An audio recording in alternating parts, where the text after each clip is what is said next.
रूस और यूक्रेन की जंग चौथे महीने में पहुंच चुकी है, लेकिन इसके बाद भी युद्ध का अंत दिखाई नहीं दे रहा है। मारिउपोल को जीतने के बाद रूसी सेना ने अपनी पूरी ताकत डॉनबास पर झोंक दी है और इसी कड़ी में रूस ने यूक्रेन की सेना पर ताबड़तोड़ हमले का एक वीडियो जारी किया है।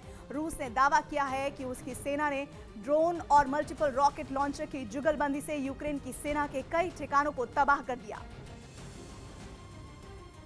और इस हमले में यूक्रेन के कई सैनिक भी मारे गए। रूस ने यूक्रेन के ठिकानों पर हमले के लिए अपने बेहद खतरनाक मल्टीपल रॉकेट लॉन्चर सिस्टम का इस्तेमाल किया।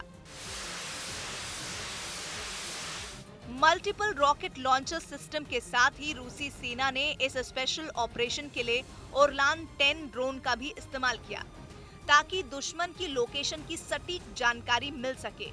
हमले से पहले रूस के सैनिकों ने अपने ताकतवर ड्रोन को दुश्मन के ठिकानों का पता लगाने के लिए तैयार किया।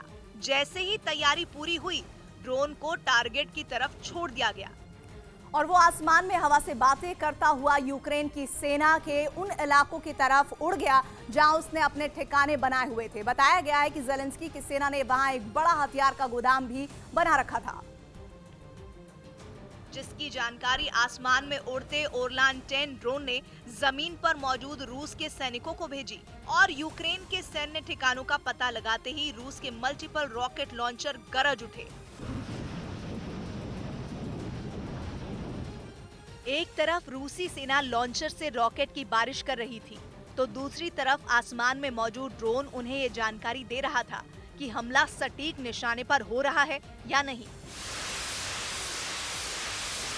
रूस की सेना ने दावा किया कि उसके इस भीषण हमले में यूक्रेन की सेना का हथियारों का गोदाम और कई बख्तरबंद गाड़ियां तबाह हो गई, जबकि यूक्रेन के कई सैनिकों के भी मारे जाने की बात कही गई।